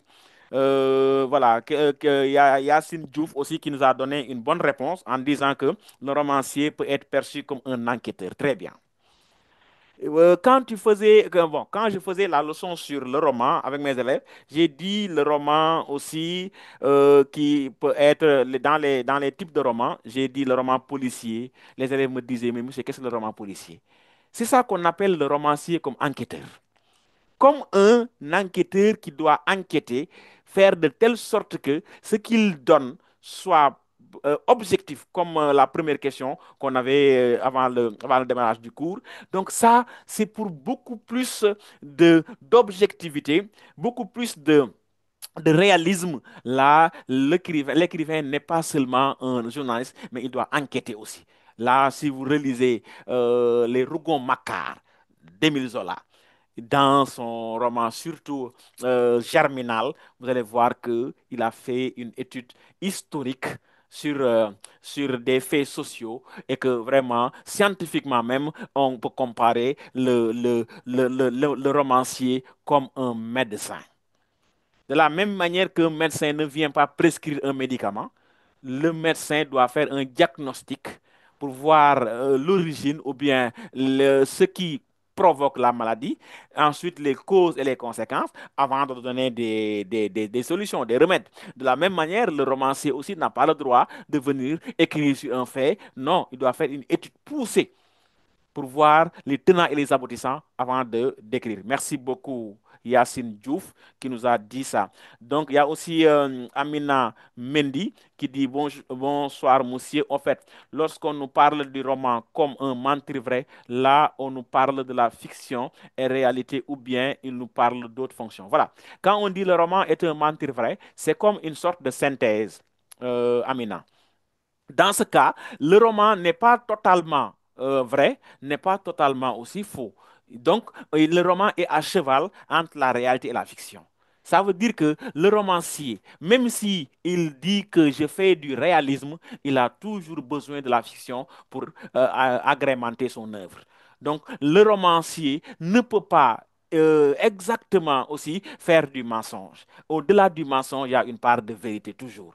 Comme dans une œuvre que j'ai citée tantôt, La grève des Batous, on sent que cette grève imaginaire, mais il y a une dose de réalité qui accompagne cette histoire-là, selon laquelle il y a beaucoup de gens, avant de sortir même de leur maison, ils ont besoin de donner de l'aumône. Il y a d'autres aussi, même pour avoir un poste dans le gouvernement et autres, il faut des sacrifices. Et pour avoir ces sacrifices-là, il faut avoir des gens qui vont commander. Sinon, bon, tu ne peux pas exploiter ça. Donc, pour dire que toujours dans le roman, il y a une part de vérité, il y a une part de mensonge. Donc, c'est ça qu'on appelle un mentir vrai. Et le mensonge, comme je l'ai dit, c'est une imagination. C'est une invention, c'est une création. Et quand on crée à partir du vrai, ou bien quand on crée à partir de la fiction, toujours est-il que les deux peuvent aller ensemble. De la même manière que les gens vont me dire qu'une si longue lettre est une œuvre réaliste. Mais de la même manière, je peux dire non, ce n'est pas une œuvre réaliste. Il y a une dose de mensonge. Comment se fait-il que dans une œuvre, Maria Maba, on dit que est-ce que c'est une œuvre autobiographique ou autre? Non. Maria Maba, dans la vie réelle, a 9 enfants. Ramatoulaye, dans l'œuvre, elle a 12 enfants. Ramatoulaye, dans l'œuvre, elle a été courtisée par un certain Doudou, comment il s'appelle? Comme un certain Daouda Dieng, député, mais dans la vie réelle, Maria Maba est épousée par Obey Diop, qui était un député. Donc, regardez un peu les similitudes, bien qu'il y a des écarts. C'est ça qu'on appelle un mentir vrai. Donc, toujours est-il que les deux vont ensemble. Ça, c'était la question de Amina Mendy. Merci, Amina. Voilà, donc on va revenir un peu sur.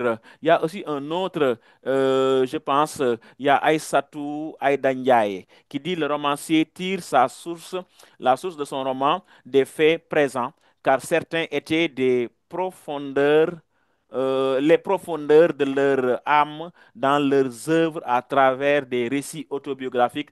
Ainsi, Jean-Jacques Rousseau, dans les Confessions, entreprend de se confesser devant les lecteurs en mettant à un ses émotions et ses sensations. Merci d'avoir essayé, Aïssatou. Il y a aussi Fallou Sen qui nous dit le roman permet de soigner les blessures. La blessure, c'est quelle fonction? Voilà, là, c'est quand on dit c'est un remède.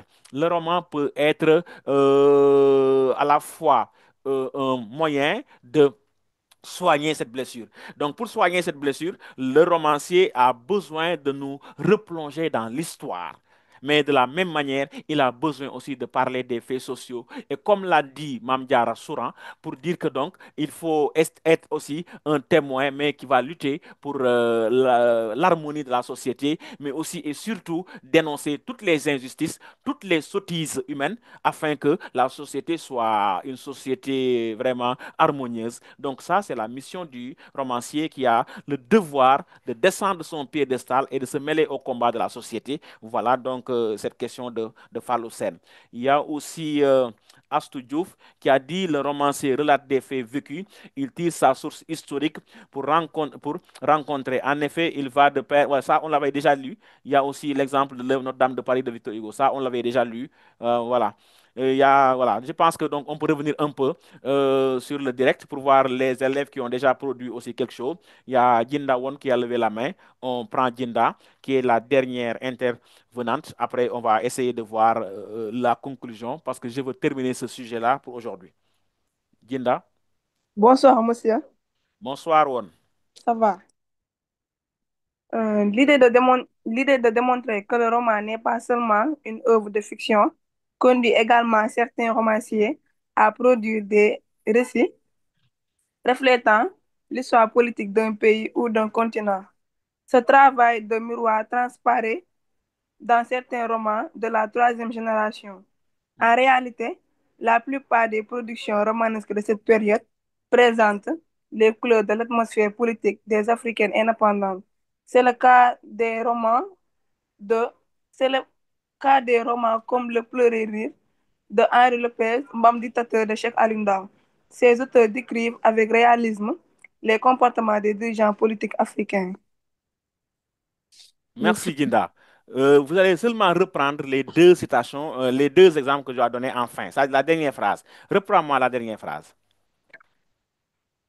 En réalité, Mhm. la plupart des productions romanesques de cette période présentent les couleurs de l'atmosphère politique des Afriques indépendantes. C'est le cas des romans comme Le Pleurer rire de Henri Lopez, Mbam dictateur de Cheikh Ali Ndaw. Merci beaucoup. Voilà deux œuvres qui sont importantes pour justifier ce fait-là. Mbam dictateur, je l'ai cité tantôt, de Cheikh Ali Ndaw. Il y a aussi Le Pleurer lire de Henri Lopez. Vous voyez, il est un peu tiraillé entre ces deux sentiments-là, le pleurer lire. Donc, Mbam dictateur aussi est une œuvre aussi qui permet à Cheikh Ali Ndaw de faire un diagnostic sans complaisance des nouveaux pouvoirs établis après les indépendances. Absolument. Donc, je vais répondre à la dernière question de Seynabou Diaw qui dit, Monsieur, on peut prendre comme exemple L'étranger de Camus. Absolument. Parce que si vous regardez Camus, dans son œuvre L'étranger, c'est comme le pendant du mythe de Sisyphe. Ça a commencé depuis le mythe de Sisyphe. C'est-à-dire, c'est la condition humaine qui est absurde. Et là, Sisyphe était condamné à faire monter un rocher le long d'une montagne. Et à chaque fois qu'il montait le rocher quittait le haut vers le bas, il reprenait jusqu'à la fin de ses jours. Les gens ont dit que Sisyphe était un malade. Alors, Albert Camus a voulu montrer que nous tous, nous sommes des Sisyphes. C'est-à-dire, ce que nous avions fait hier, on le fait aujourd'hui, on va le faire demain, on va le faire après-demain, jusqu'à la mort. Et ce qui est beaucoup plus absurde, c'est la mort. Les gens vivent avec un coin de l'esprit où on est obligé de penser que chaque jour, ou bien un jour viendra, on va rendre l'âme. Ça, c'est absurde. On vit pour mourir. Alors, dans L'étranger, l'absurdité prend son comble au moment où les gens sont jugés parce que Meursault a été jugé parce qu'il a tué l'Arabe, mais il a été condamné à mort parce qu'il n'a pas pleuré le jour de l'enterrement de sa mère. Ça, donc, on lui dit, à la place du cœur, tu as une pierre. Donc, est-ce que les gens, on doit les juger à partir des actes faits ou bien à partir des faits sociaux? De la même manière, nous voyons, même nous au Sénégal, que la société est hypocrite. Parfois, on nous dit qu'il faut apprendre à jouer le jeu. Si toi, tu ne joues pas le jeu, tu es comme Meursault, tu es condamné à mort. Beaucoup de gens, aujourd'hui, ne vivent plus parce qu'il y a des pesanteurs qui pèsent sur nous à telle enseigne que nous sommes obligés de faire des choses, même si c'est malgré nous. Alors qu'on a besoin, par exemple, de vivre notre vie, mais Meursault, qui veut se départir de la masse, qui veut sortir de cette société-là, est condamné à mort parce qu'il doit apprendre à jouer le jeu, alors que Meursault n'est pas un bon joueur. Il faut apprendre à jouer le jeu, ça c'est une expression qui demande une réflexion. Même au Sénégal, chacun joue le jeu. Si tu ne joues pas le jeu, c'est parce que la société a des normes et des règles. Je dis à mes élèves, mais il y a des choses qui sont seulement des conventions. Il n'y a pas une chose, une règle qui vient de Dieu ou bien, voilà. Pourquoi on dit la table et non pas le table? Pourquoi on dit le tableau et non pas la tableau? C'est des choses qui sont, les gens se réunissent, après ils disent, c'est comme les lois, c'est des conventions. Mais Meursault ne veut pas comprendre que les gens le jugent parce que tout simplement, il est franc. Regardez même son attitude avec Marie. Lorsque Marie lui demande, est-ce que tu m'aimes? Il dit non. Il dit, bon, j'ai des sentiments, bon, je vous estime bien, mais malheureusement, je ne t'aime pas. Mais regardez comment la société juge Meursault.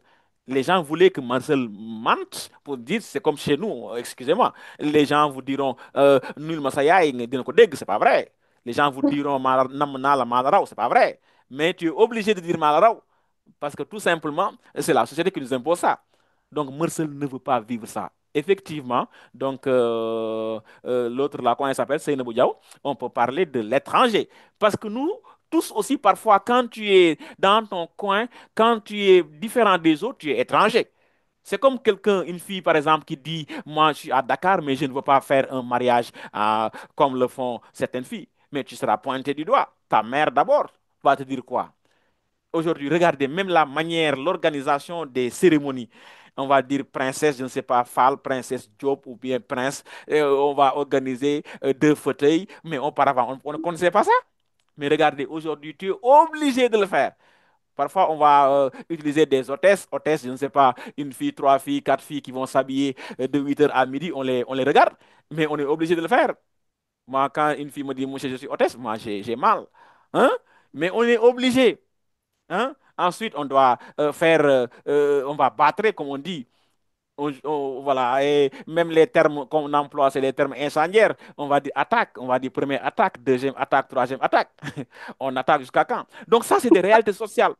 Alors qu'on devait se départir de ça. Mais malheureusement, la société nous impose ça. Finalement, qu'est-ce qu'on doit faire? On doit accepter. Voilà, donc de façon ramassée avec le développement. Donc, on a presque 10 minutes pour faire le développement de façon ramassée et vous permettre aussi de vous donner rendez-vous pour un autre cours le jeudi prochain pour la littérature en général. Donc, nous allons voir le développement, la conclusion de façon ramassée, chers élèves, si vous n'avez pas de questions, bien sûr. Voilà, la conclusion est là. D'abord, il y a 3 phases. Il y a le bilan, il y a le point de vue et perspective. Quand on parle du bilan, on essaie de rappeler un peu les différentes parties développées dans le corps du devoir.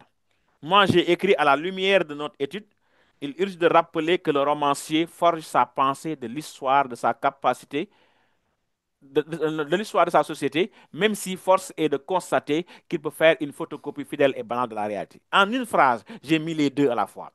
À la lumière de notre étude, il urge de rappeler que le romancier force sa pensée de l'histoire de sa société. Donc ça, c'est historique. Même si force est de constater qu'il peut faire une photocopie fidèle et banale de la réalité. Donc là, c'est la fonction historique et là, c'est la fonction réalité. Le point de vue personnel, j'ai dit pour notre part, personnel, nous pensons que le charme de l'œuvre romanesque se trouve dans sa dimension à refléter les tares qui gagnent la société dans laquelle nous vivons. Ça, c'est un point de vue personnel. Ensuite, pour perspective, j'ai dit toutefois, le roman ne se base-t-il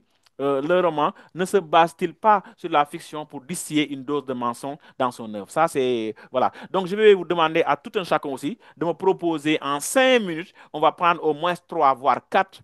Surtout, je vais taquiner Mam Diara. Souran, je vais taquiner Seynabou, je vais taquiner Fatima et certains garçons que je ne vois pas. Aujourd'hui, je ne vois pas trop de garçons, voilà, sauf peut-être le premier, j'ai oublié son nom, mais vous allez revenir un peu pour me faire une conclusion en se basant sur ce que j'ai dit. D'abord le bilan, ensuite le point de vue et enfin perspective. Mais la perspective ou bien les perspectives ne sont pas trop obligatoires, c'est aléatoire, bien que moi je préfère ça parce qu'au bac, il faut tout faire pour avoir le maximum de points et tous les moyens sont bons, sauf la tricherie. Voilà, donc j'ai vu Sorna Mbayang, j'ai vu Seynabou Diaw aussi. Donc je pense qu'on peut voilà, faire appel à la conclusion, ceux qui ont déjà préparé ou bien ceux qui ont des questions. Rebonsoir, monsieur. Oui, rebonsoir Mbaké. Concernant la conclusion, Mhm. j'essaie juste de conclure, monsieur. Oui. Le roman, en tant qu'œuvre de création et de mémoire, joue un rôle essentiel dans notre rapport au passé. Mhm. En s'appuyant sur les faits historiques, le romancier ne se contente pas de raconter une histoire. Mhm. Il transmet une mémoire, éclaire les drames de l'humanité et donne un sens au parcours individuel. Mhm. Dans le flot de l'histoire. Mhm. Mais loin d'être tourné uniquement vers le passé, le roman entre en résonance avec le présent. Il interroge les enjeux contemporains, nourrit la réflexion sur notre société et aide chacun à mieux comprendre le monde qui nous entoure. Ainsi, comme le dit Kundera, le roman pense la blessure de l'oubli en remplaçant l'homme dans une continuité historique et humaine. Mhm. J'ai fini. Voilà, très bien. Bon, donc, c'est bien, comme vous venez de dire, absolument. Donc, toi, tu n'as pas fait les perspectives, mais c'est bon. Parce que les deux étapes, c'est bon. Le bilan, et tu as fait un bon bilan en nous rappelant que le roman nous replonge dans l'histoire. Et ensuite, malgré tout, aussi, il permet de revenir sur les faits contemporains. Ensuite, tu as donné ton point de vue par rapport à la pensée de Kundera. Donc, pour dire, toi, que ta pensée personnelle, c'est que le romancier a l'obligation de retourner dans l'histoire. Merci, Mbaye. Oui. Merci. Donc, la parole à Seynabou Diaw. Il y a aussi Fatima Cham qui est revenue. Il y a aussi Ndeye Ami Manga. Il y a aussi Mam Diara Souran. On prend ces... Voilà. Seynabou, oui. Ensemble, le roman apparaît un double droit, tout Mhm. à la fois vers le passé et vers le présent. Le romancier peut donner de la profondeur, mais il s'inspire aussi de la réalité actuelle. Voilà, reprends Seynabou parce que ça, Pour on n'avait pas trop entendu. Reprends, s'il te plaît. ou la critiquer. Mhm. Est loin de poser comme un double miroir, tourné à la fois vers le passé et vers le présent. Le romancier puise son histoire pour nourrir son récit et lui donne de la profondeur, mais il s'inspire critiquer. Ainsi, loin d'opposer mémoire et actualité, le roman les réunit pour aider le lecteur à mieux comprendre. Voilà, donc merci Seynabou. Donc, on va attendre Souran, Fatima Cham. Voilà. Et monsieur, Oui, Fatima. pour notre conclusion, à l'issue de cette réflexion, Parle il un peu fort, apparaît que Fatima. Attends, je vais dire. Mhm. À l'issue de cette réflexion, Oui, c'est mieux, oui. il apparaît clairement que le romancier s'inspire de la réalité de son époque pour nourrir son œuvre. Mhm. Même si le roman n'a pas vocation à être une simple reproduction fidèle du réel, il en Mhm. reste profondément marqué.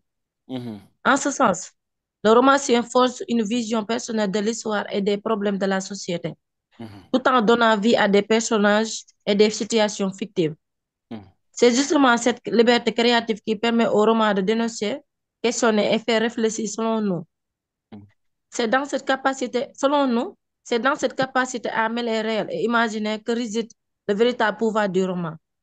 Toutefois, on peut se donner si cette liberté de fiction ne comporte pas aussi une part de manipulation. Le roman, en transformant la réalité, ne risque-t-il pas d'introduire une forme de mensonge dans sa représentation du monde? Mhm. Merci Fatima. C'est bien. Un autre, Souran, voilà, Souran, je pense, Ndeye Ami, on peut. Souran, Euh, Mamdia. au, ter- au terme de notre réflexion, Mhm. il convient de retenir que le roman s'inspire aussi bien des faits passés que contemporains Mhm. pour mieux éclairer la vision du lecteur. Mhm. Selon notre humble avis, la Mhm. création romanesque use de la vie quotidienne pour dénoncer les vices. Mhm. Par contre, le roman n'est-il pas une activité ludique axée sur le désir évasif? Très bien. Tu as fait une bonne conclusion avec les trois Mhm. parties. Répète ça, Mamdiara. Au terme de notre réflexion, Mhm. il convient de retenir que le roman s'inspire aussi bien des faits passés que contemporains Mhm. pour mieux éclairer la vision du lecteur. Mhm. Selon notre humble avis, la création romanesque use de la vie quotidienne pour dénoncer les vices. Mhm.